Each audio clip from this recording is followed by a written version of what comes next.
We're going to start our third unit. It's about At-Tahara. We're going to start talking about At-Tahara, the objectives. First, we're going to learn about the definition of At-Tahara, what's meant by At-Tahara, the types of water, because the primary medium we use in Tahara is water. We're going to talk about water and different types of water. We're going to talk about the ruling concerning utensils. Why we talk about utensils in Tahara? Because water is fluid and you need to have it in a container. So this is why we would talk about the rules concerning utensils. We're going to talk about Sunan and Fitra. Those are the etiquettes of Fitra, of the pure nature of human beings. Those acts that every human being who has a sound mind and good fitra will recognize that as adab and etiquette to be followed. Okay?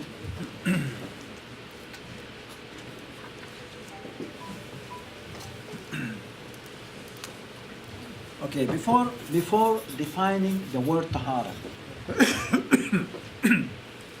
let me ask you a question.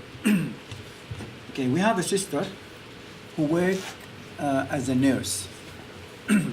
And part of her job is children hospital. Part of her job is to clean children. You know, when they when they urinate or defecate, you know, she clean them and change their diapers. Type.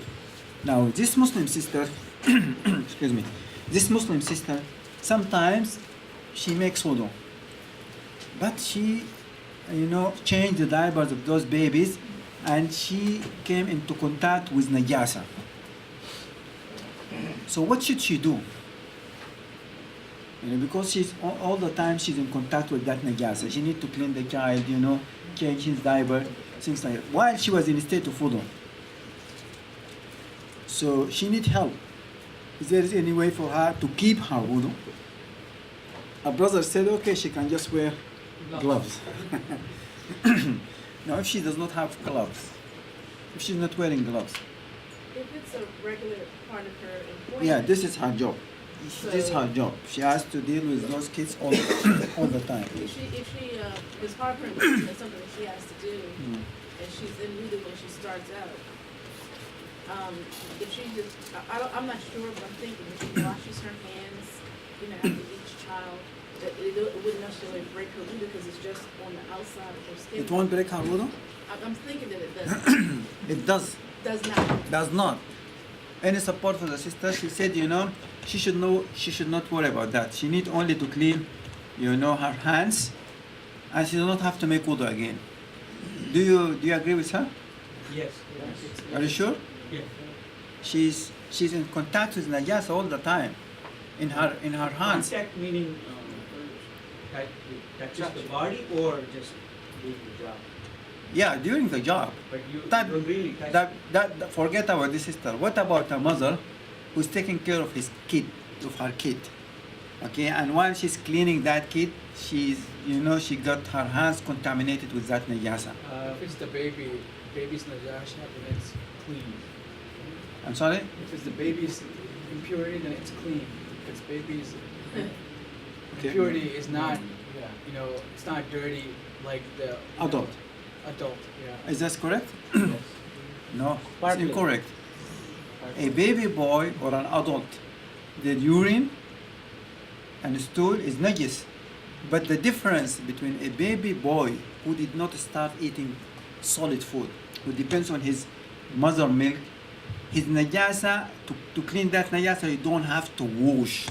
You can just pour water and it sprinkle it with water. But it's najis. Yeah. Now the sister said, getting in touch with najasa won't affect your wudu. Now I was thinking also is because it's a regular part of the job she has to do every day. If it's not every day. Whatever day she works. No, if it happens like once in a week. Like the mother of the baby. If it is once a week, then she has to make wudu again, right? Yes, no, yes. طيب إن شاء الله. Let me define tahara and then you will understand. Now, tahara literally means cleanness and purity.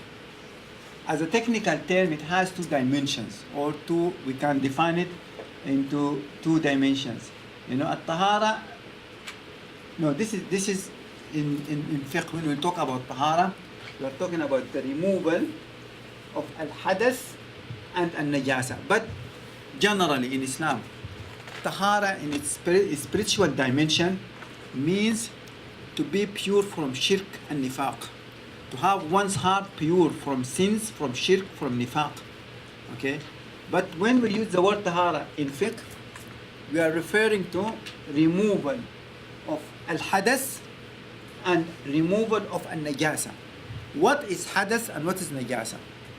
I will start with najasa. Najasa is physical impurity. For example, urine, stool, menstruation, blood. What about vomit? I'm sorry? Vomit? No, vomit, yeah. But inshallah we'll get to different types of najasa later on. Now, physical impurity, which is najasa, like urine for example, or stool, it is najis, inherently najis. Now, tahara means to remove this physical najasa, but also it means to remove hadath. What is hadath? I'll give you an example. If someone used the bathroom, okay, and then he cleaned himself, he made istinja, he used toilet papers and water and he cleaned himself, can he pray? But there is no najasa present on his body. He cannot pray, even there is no physical najasa. He is in a state of hadath. Hadath is a state of being.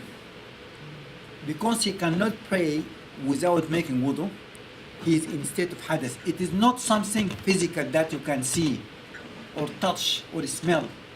It is a state of being. So hadath means a state of being. It prevents you from praying until you make wudu. Okay? Is it clear? Spiritual purity. Huh? Spiritual No, purity. not spiritual, it is intangible. Yeah. Intangible impurity. Yes. Like if you pass gas, Yes. you have to be. Hadith, yeah. Type what the brother says, that if someone, for example, passed wind, he cannot pray. Even there is no impurity on his body. There is no impurity. You cannot see anything in his body. But still he cannot pray because he's in a state of hadith. It's very important to understand the difference between hadith and physical impurity. Physical impurity is something physical that present on his body or on his clothes or on the ground. Something that you can see, it has a color or you can smell. This is called najasa. Now hadath is intangible. It does not have weight, you cannot see, it does not have a color or even a taste or an odor. As the example I gave you, that someone used the bathroom, he cleaned himself, there is no najasa left on his body. But still, he is in a state that prevents him from praying. This is called hadath. Is it clear? طيب. So, at-tahara means removal of hadath by either ghusl if it's a major hadath or wudu if it's a minor hadath, and removal of physical impurity.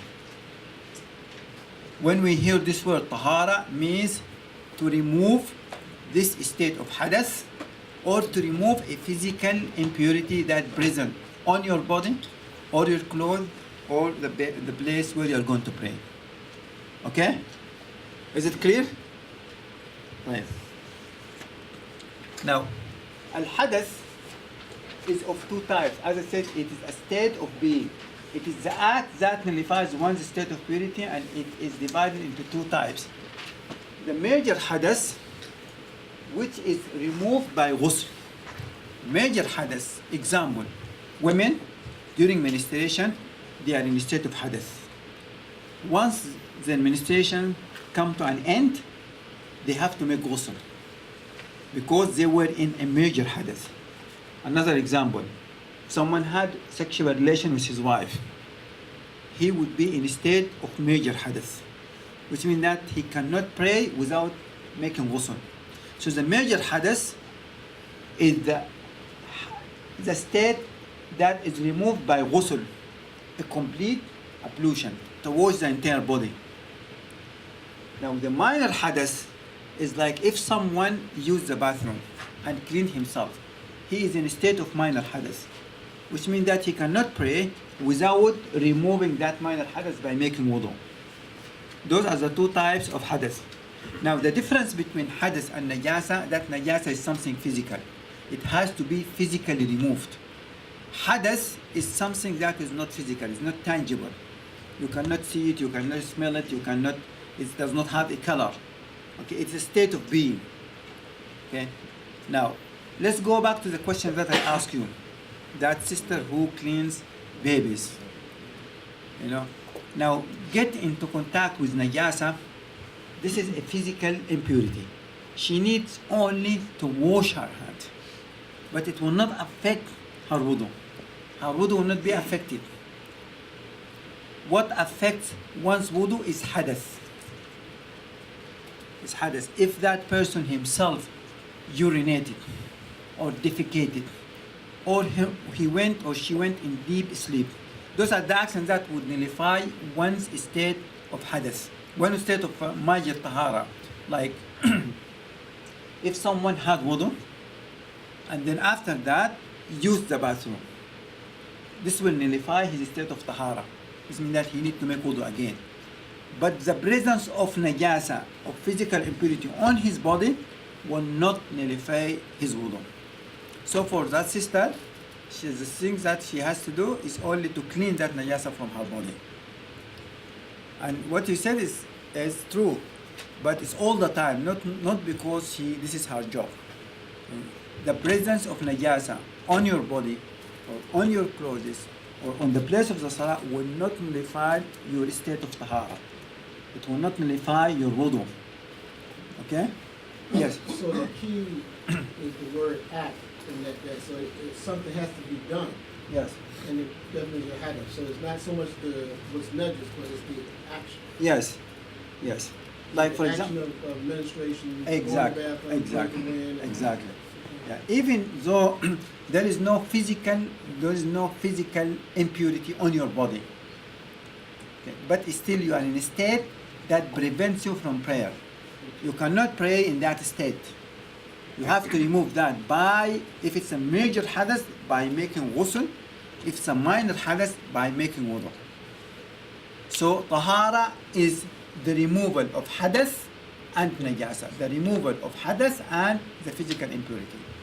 Okay? Any question? Is the definition clear? Yes. Could you explain the example of the sister again? You said that her obligation would be Only to wash that najasa. Like for example, if she get into contact with that impurity, Yes. what she need to do is just only to clean that part. She does not have to make wudu again. Since it goes with the children at home, Yes. when you're playing with the children. Like for example, a mother cleaning her child, and she get in contact with the najasa, with the impurity, or for example, if that child urinated on her, what she need to do is just to clean that impurity, but she does not have to make wudu again. That applies to men as well. I mean, they're using examples of women that applies to men as well. Yeah. No, alhamdulillah. At a certain age, when you're older or certain age, because I know I've seen this with my relatives and others, men and women, they have problem with their, the urine and movement because they don't have control. So like you are like 78 years old, and you're trying to pray, and you have to do and go through everything, but sometimes the unit comes up over it. Yeah. At that point, it's like a mandal. So do they have to do it again, or you simply Okay. want that part? This is an exception. This is called salas. Salas, if someone has a medical problem that he, for example, he has a problem with urine, urine coming all the time. Even after he finished washing himself properly in the bathroom, when he walks like few steps, then the urine still comes. No, this person is treated differently. This is called salas. In salas, he makes wudu once. Okay, like at the beginning, at the time of the salah. Then after that, even if urine keeps coming, it won't affect his wudu. Okay, this is because this is due to a medical problem. If that is the case, then he is required only to do wudu once at the beginning of the time of the salah For each prayer. for each prayer. Does that include sunnah prayer? If he's Yeah. Once he make it for the entire time of that prayer, he can pray as many sunnahs as he wants. He can. Inshallah, I'm going to discuss this in details when I get to wudu. Now, my concerns about whether you understand the difference between hadass and physical impurity, because it's very important to distinguish between the two. Hadass is a state of being. Najasa is a physical impurity. Okay? To give you, inshallah, more idea about this, let's talk about some differences between purification from hadass and purification from najasa. Okay? Now, let's take this example. If someone has impurity on his body, like say menstruation blood in one sister's hands, for example, it's impurity. So she needs to physically remove that impurity, washing that impurity. Now, if it is a physical impurity, the intention is not required. You don't have to have any intention. Just you need to remove. Like if someone has a shirt contaminated with najasa, and he left that shirt outside, and then it rained, and the rain cleans that najasa. It becomes tahir, even if you do not have the intention to clean it.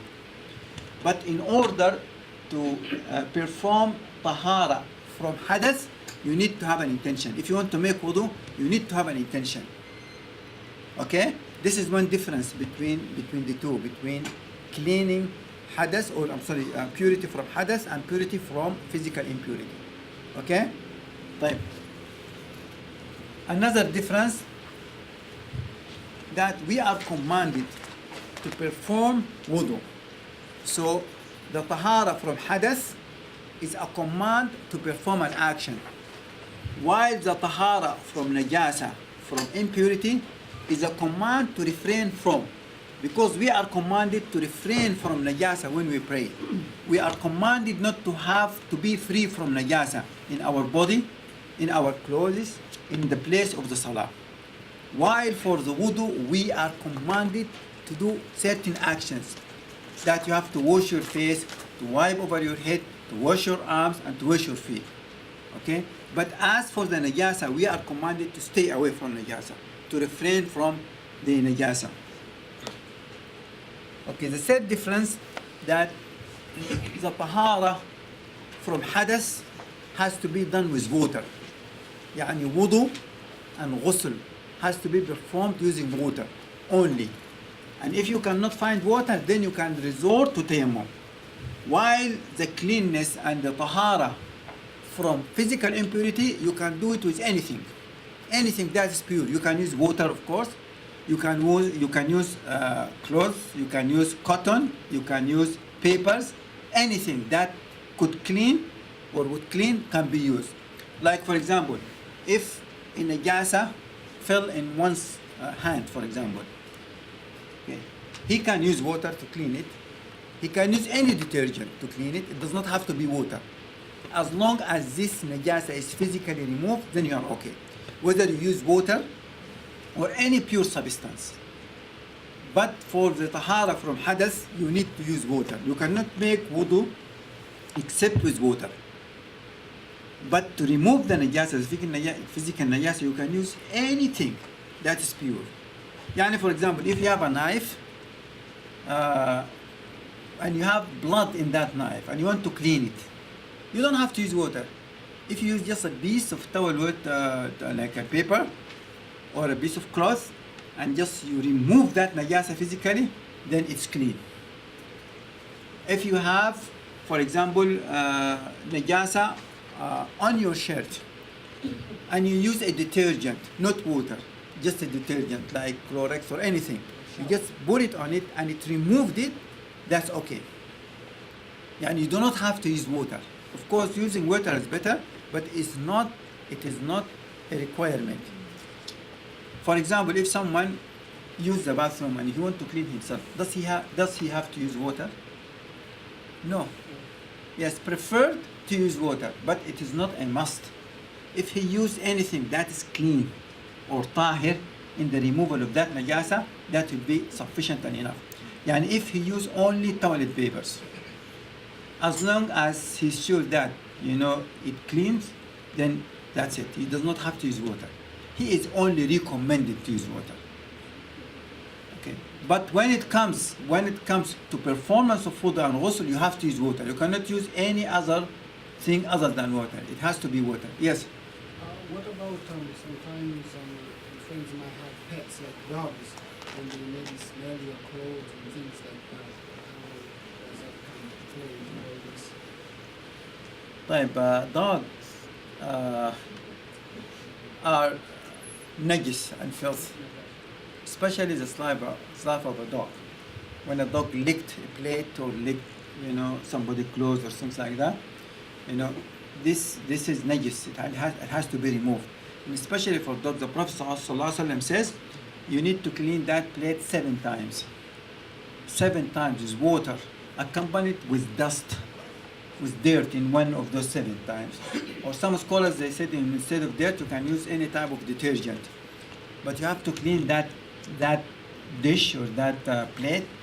You have to clean that plate 7 times. Because, the najasa, the saliva of a dog, is najis. In fact, this is one of the great types of najasa, is the saliva of a dog. What about if you just smell? Sometimes they're going through security at an airport, they bring the dogs Yes. to smell. No, if you get in touch with the dog, I'm talking about if the dog licked you. So smelling is different from the licking. No, if he smells, of course, you get, some of that saliva will be in your clothes. But for example, if you are walking by and then a dog, just by the skin of that dog, there is no najasa here. But if the dog licked you or licked, for example, your clothes, then it would be najis. It has to be removed. Yes. But if the dog is wet, Yeah, if it's wet, for example, because najasa is transferred if it is wet. If his skin is wet, then it gets in touch with you, of course. Then you have to remove that najasa. And by the way, dogs do not sweat from their skin. They sweat from the bottom of their feet. And also we have to worry about the saliva of a dog. Okay, because the hadith was very clear about that. Okay, the Prophet ﷺ says, إذا ولغ الكلب في إناء أحدكم فليغسله 7 مرات. If a dog licked a plate, then you have to wash that plate 7 times. إحداهن بالتراب. One of those times accompanied with dirt. Now, yes. Yeah, I mean about the one thing is strange to me that you said that the najat, suppose you urinate and you just use the tissue paper, so you don't have to use the water in? Yeah, you don't have to. You don't have to use water. Because at the time of the Prophet ﷺ, they used to make istinja with stones only. Okay? But there is a requirement here. If someone is using anything other than water, he should use 3 pieces, at least 3 pieces of this toilet paper, or 1 piece from 3 different clean sides. And if he find out that he need more, then he can use more. But as long as he's sure now that he's clean, then he does not have to use water. But it would be only recommended.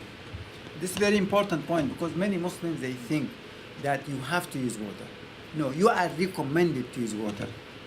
Okay, and in a previous lecture, I showed you the difference between what is a must and obligatory and what is recommended. A must means that you have to. Recommended means if you use it, it will be better and you will be rewarded, it's preferred, but if you don't do it, there is no harm. So this is applied here. Using toilet papers by itself, as long as it cleans the place, that is enough and sufficient. But using water is preferred. Using water afterwards is preferred and recommended. So when did water become recommended? I'm sorry? When did water become recommended? So water is recommended if the person cleaned himself. No, I said when did it become recommended? Because you said during the time the Prophet peace be upon him, they used to use stones. So when did it become recommended to use water? No, because it was mentioned in the hadith that the people of Quba who lived close to the Masjid of Quba, they used to use stones and then after that they use water. And the Prophet ﷺ, preferred their action, or he said that would be better.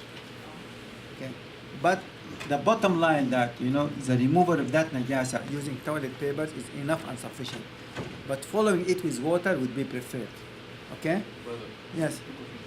One, one of the Imam was mentioning that like touching the dog or the dog touches you in your throat or something, it's okay, it doesn't nullify your wudu unless it leaks it. Even licking you, if a dog licked you, it won't nullify your wudu. Yeah. You're not talking about nullifying wudu. We're talking about the najasa. Now this is the point that I read at the beginning. We have to differentiate between physical najasa and nullification of wudu. The presence of najasa on your body will not affect your wudu. But you need to clean that part. You need to remove that najasa from your body before praying. Okay, so whether the dog licked someone or, for example, the najasa, any type of najasa comes to him, he needs to clean it, but it will not affect his wudu. Because the tendency of us Muslims is we see a dog, we run away. Huh? So he was saying that Muslims should not be just running away from dogs, but just make sure that you don't leave the dog. No, yeah, and I'm not saying, not in that way, but it is najis. Dog is najis, and that najasa has to be cleaned. Okay, but it won't affect your wudu. You don't have to make wudu again. You have to remove that najasa. The same question I have is, when you say using toilet paper or stone, right? There is another thought that if you don't use water, if you use the toilet paper or stone, then you have to walk like 40 steps so that to make sure 4 steps. something like that. So whatever happens is, especially Indian subcontinent, this is a very common trend that people who use stones or something like that, you will see them walking 40 steps and walking here and there. Is that has any justification? First of all, there is no basis or any support whatsoever for such an opinion. There is no requirement like that. The Prophet ﷺ and his companions, they used to use stones and nothing like that ever mentioned. Okay? What's required? The Sharia requires you to free yourself from najasa. Okay? If you can physically remove that najasa using any substance, any element that is pure and clean, then you are okay. Because the intention of the Sharia to free your body from the najasa. Whether you use a detergent, whether you use water, whether you use toilet papers, or whether you use anything, a piece of cloth or cotton, that will be okay. The intention of the Sharia is to clean yourself, to physically remove that najasa. It's not removing it using water. Remove the najasa, period. Whether you use this or that, as long as you use a pure element. Okay? تفضل يا إلهي. Just like say dog is passing around you, for example, but you're not sure whether he, he's close or not, or in that case, like another seeds, like it's not visible or you're not sure. خلاص, you're not sure. This is the key word. There's a general principle that, certainty is not removed by doubt. I am certain that I'm in a state of tahara, but I'm in doubt, about that situation. Did the najasa transmit it to me or not? If that is the case, you are pure and tahir. Unless you are certain by seeing something or smelling something. Okay, طيب, let's inshallah go forward and inshallah we'll cover all those things later on. طيب, the categories of water. Because water is a primary medium in tahara, we need to know the different types of tahara. According to the majority of the scholars, they divided water into 3 types.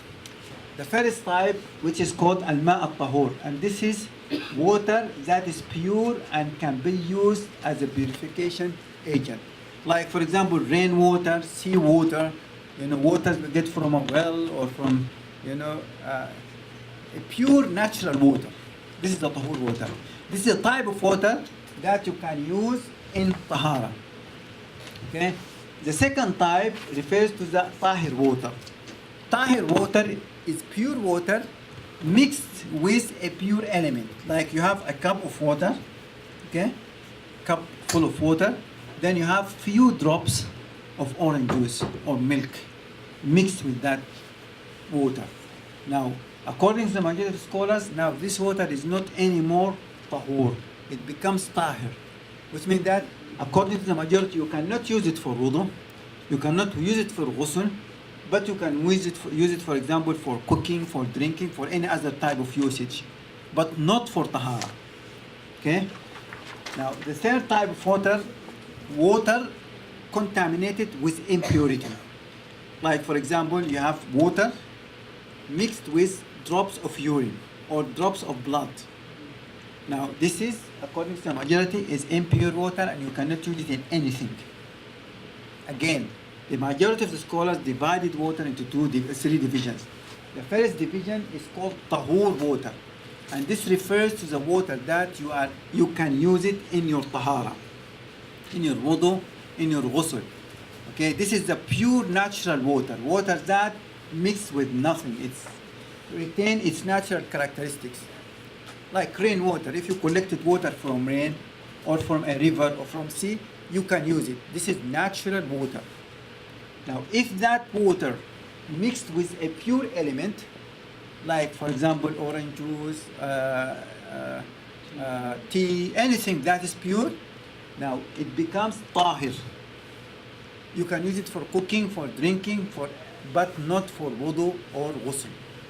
And the third type, when water mixed with impurity, with something that is impure. Now, the Hanafis said no, there are only two types of water. Al-ma' al-tahur, the water that you can use for tahara, and the najis water. They said there is no existence for this type. This type is still you can use it for tahara.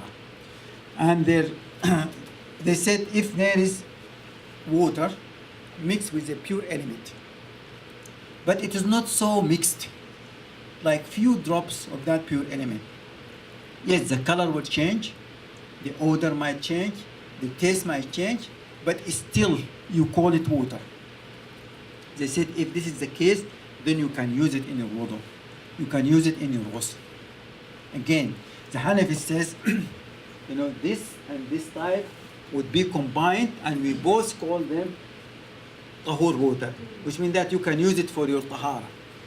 Even if water does change because of mixing with a pure element, as long as you can call it water, then you can use it for your tahara. For our tap water, actually, it's not exactly natural water. Exactly, because they put chlorine in it. Yes. Now, according to the Hanafi madhab, still you can use it for tahara. How about the other madhab? If they applied that, they should not use it for tahara. Because sometimes you can smell the chlorine in the water. Okay? According to the Hanafi madhab, for example, swimming pools water is greenish or bluish, right? The colors change. According to the majority of the scholars' opinion, you cannot use it for wudu or ghusl. According to the Hanafi, you can use it for wudu and ghusl because it was changed by a pure element. And still you call it water. So let me just get this clear. So it's a matter of convenience, right? No.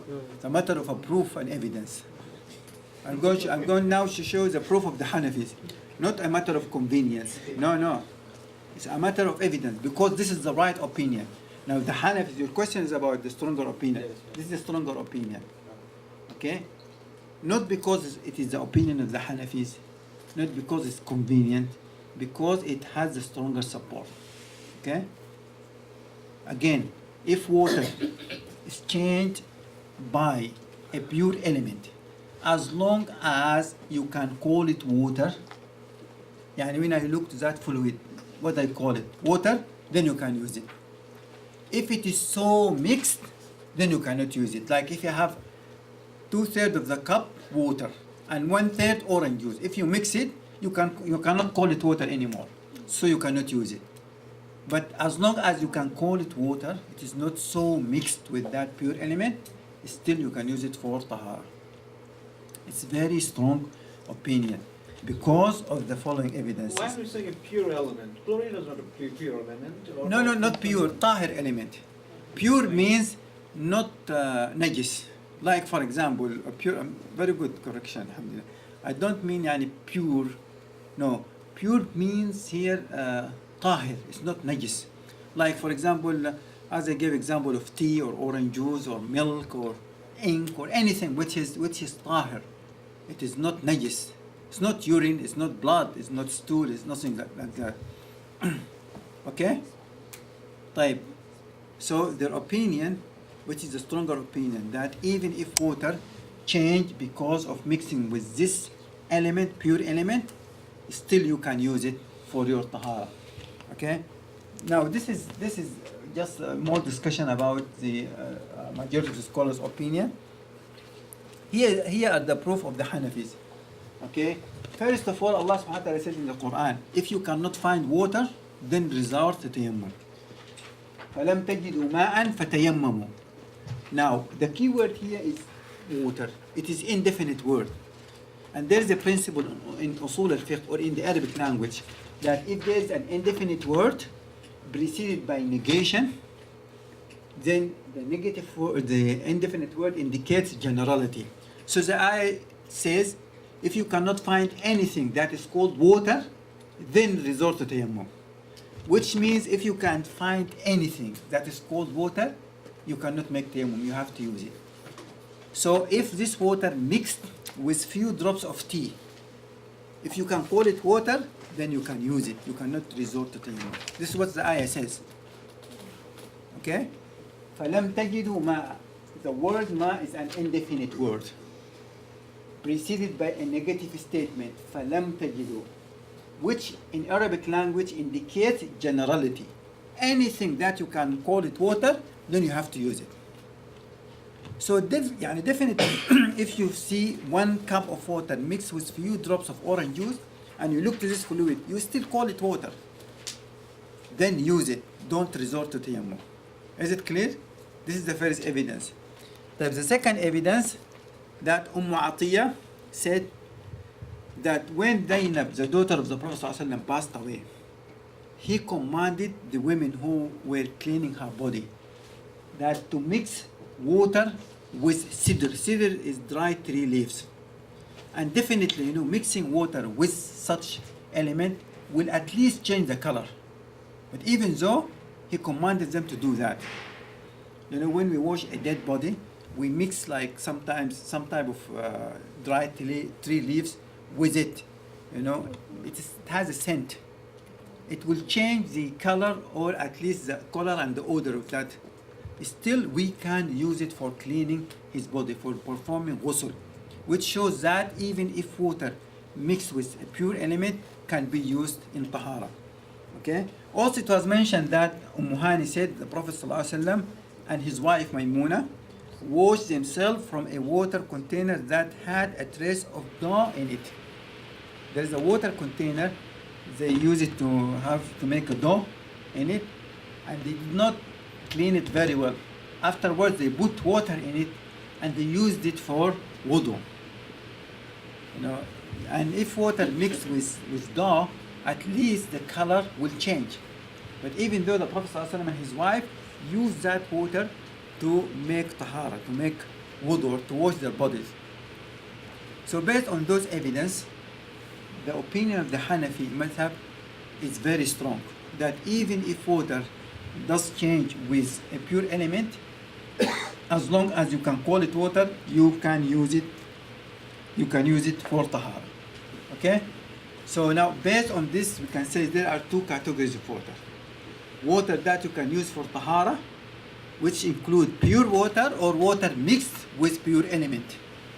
And najis water, which is water mixed with any type of impurity. Okay? Any question?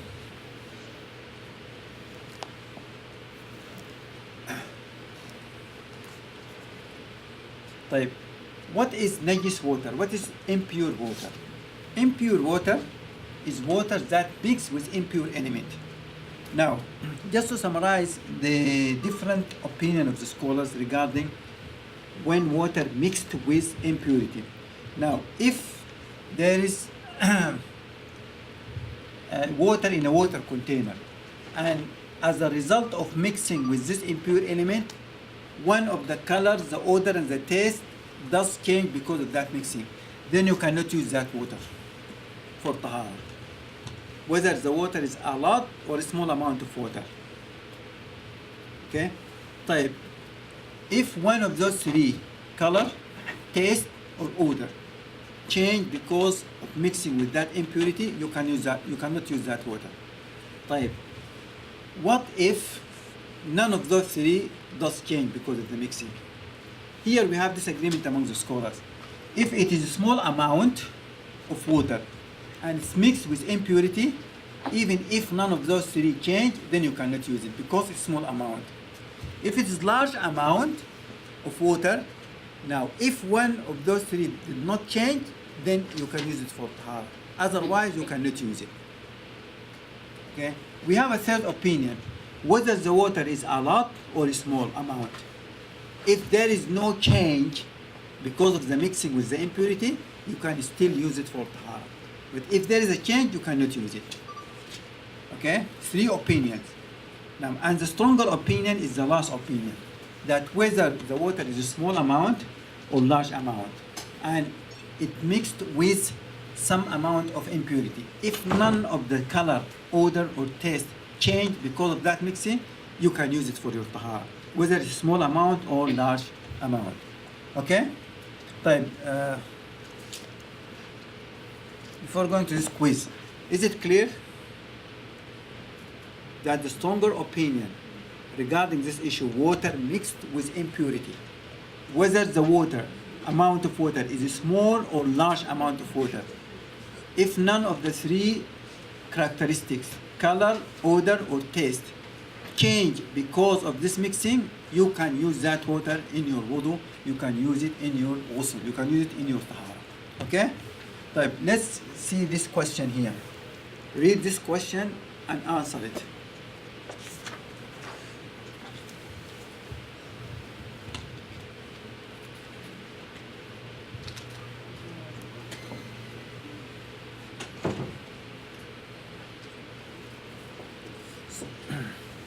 So you have two water containers. You are sure one of them contains pure water, tahir, and the other one contains impure water. But now you cannot tell which is which. Because, for example, it's too dark, you cannot tell by the color. You have cold, you cannot tell by the odor. And it's a time for the salah and you need to make wudu. So what should you do? Huh? Pick either. Just pick and choose? Pick either because Pick and choose? Huh? What should you do? It's a time for the salah and you need to make wudu. you can pick either one, right? Because Now, you are sure one of them is contaminated with najasa. But now you cannot tell which is which. For any reason, you cannot tell. Same taste, smell, color, if you cannot differentiate, then it's okay. So it's okay to use anyone? Tayammum. Tamul is allowed because that's right. Let's go to safer side. Say it again? yeah, since like her, I know one of them is impure. Yeah. But I cannot tell now. Yeah, but I said I have to avoid the confliction. I can go for Tamul or So, tayammum, you go for tayammum. yeah. Okay? Do you agree with him? Yes. Huh? It doesn't meet the condition for tayammum. Yeah, tayammum, because Allah says, فَلَمْ you cannot find water. But there is water, Yeah. Yes. right? So you disagree with him. Yes. MashaAllah. Do you agree with him? Resort to tayammum? No. No, but what should you do? You just close your eyes and pick one of them? No, No, no. that's Uh-huh. right, that's it. What should you do? Mix them? Takes the two. Huh? Okay, now the brother said, he gave another suggestion to make wudu twice, right? Use the first. No. What's wrong about that?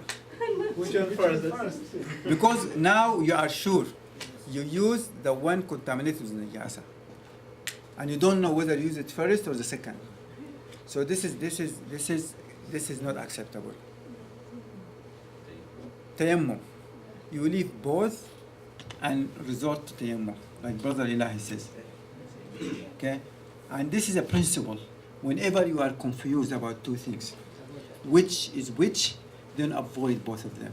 Like if two dishes presented to you, you are sure one of them has khinzir in it, the other is not. But now you cannot tell which is which, you have to avoid both of them. Because if you use any one of them, you are 50% 50% probability that you are using the haram. So you should avoid both of them. If that is the case, you should not use any of those two. Just resort to tayammum. Because yes, physically there is water, but in fact you are unable to use it. So as if you do not have water. So you resort to tayammum. Yes? Maybe I misunderstood then what was said about the criterion for water being unacceptable for wudu. I thought the strongest opinion you said was if you cannot distinguish it, Yeah.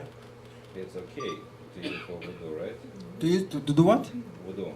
No, to do wudu is what? Now you cannot distinguish which is which. You have water in one water container. No, I'm talking about, like, say you have a water Okay. which you don't know contaminated or not, but you cannot smell it or see it. Taste it.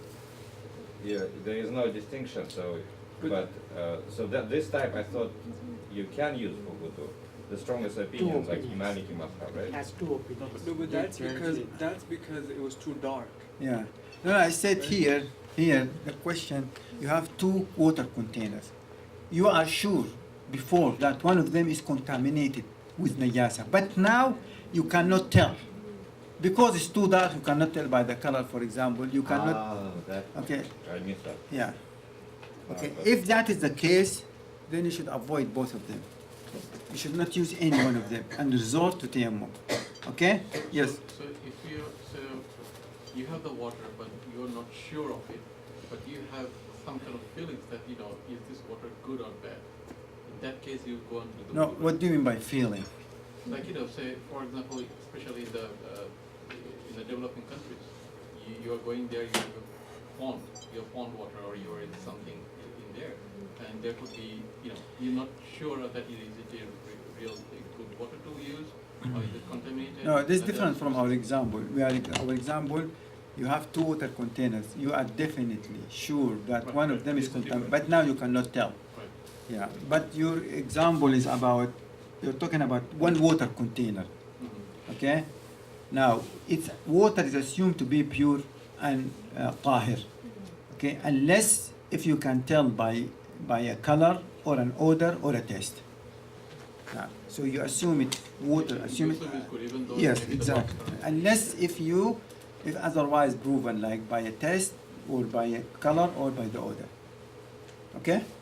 Now, interesting thing is I was watching a couple of weeks back, like in my country there's a big Muslim congregation called Vishwa Istama, the second Ijtima. largest congregation after the Hajj. Mm. So I noticed what they're doing is, because there are so many people, they have a kind of a small kind of top kind of area, and hundreds of people are doing wudu from the same water. They're washing their feet, the water goes there, everyone is doing wudu from Yeah. there. And the feet water is going in there after you gargle, you throw that water into the user. Mm. Is that okay? But you're not talking about the big body of water, right? It's It's not. not flowing water. It's I know, but yes, it's large amount of water, right? It's this one. This room, This this cup, yeah. size of this room. Hundreds of people are using it, and Yeah. they're throwing the water in there. The water, feet washing water is good. Everyone is doing wudu. Right. Is that acceptable? It's acceptable, and I'm going to discuss this later on. This is so-called using water that's already used in a tahara. Like for example, if I made wudu with water, then the water that dripped from my body parts, I collect it in a container. Can this water be reused again in wudu? Okay. the water that drips from your body when you make wudu. Like if I wash my feet in a water container, does this contaminate that water container and I cannot use it again for wudu? Right? This is the question. Yeah, that's true. Yeah, it won't, because a Muslim is a tahir. Muslim is tahir. You know, Muslim is tahir. Rasulullah says, Al-Muslimu la yanjas.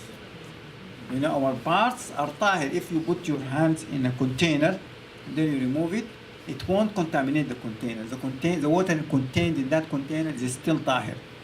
So even if they wash their faces and the water drip from their faces comes back into that water, it won't affect the water.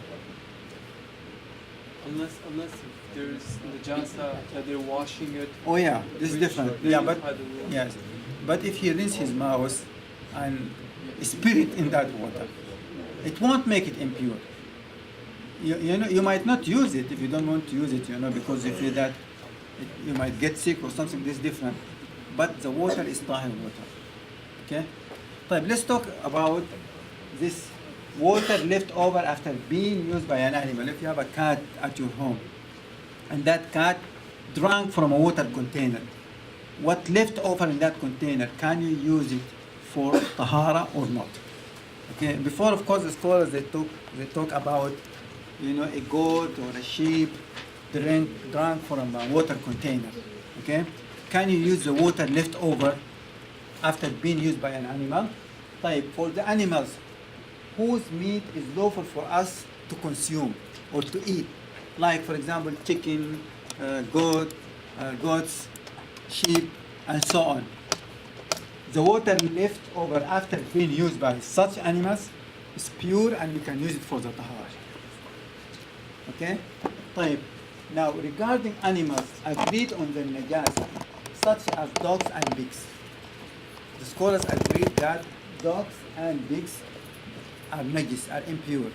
طيب, if water is being used by a dog drank from that water, the water left over after being used by that dog, can we use it for tahara or not?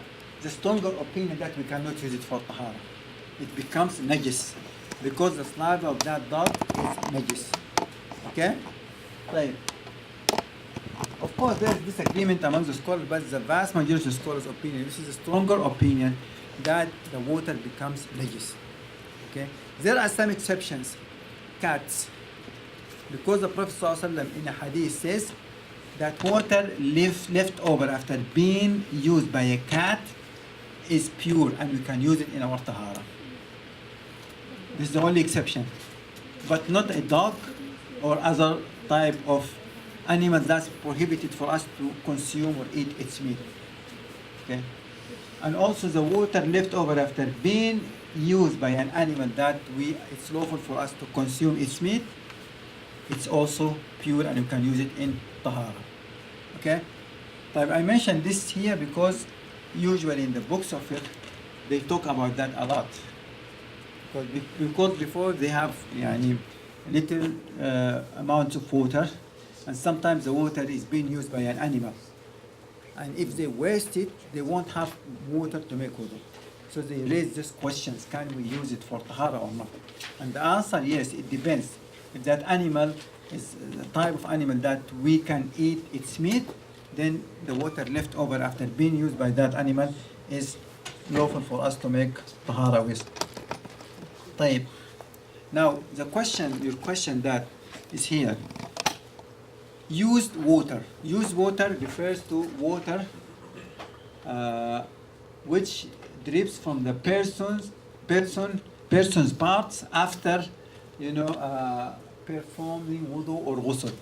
Like if the water that I use for my ghusl, like when I wash my hands, the water dripped from my hands, I collect it in a container. Okay. Now, can this water be reused again for tahara? Stronger opinion, yes, it could be used for tahara because the Muslim body is not najis. It is pure and tahir. But if one doubts whether the water or anything else, for that matter, like a garment or a shirt, is tahir or najis, we should assume it طاهر unless we have a proof that it is najis. Because the general principle that certainty is not removed by doubt. Like if you have a shirt and you get in doubt, is that shirt tahir or najis?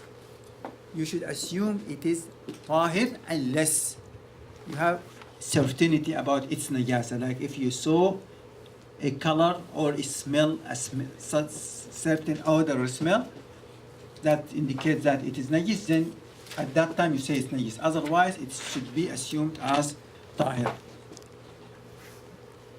طيب. Any question? Yes. Going back to the quiz question. So what if you have two containers? One is pure, other one is purifying. Okay, if one of them tahir, which means that so mixed with the And pure you can't energy. tell, same situation. Yeah, okay, but the one of them is so mixed with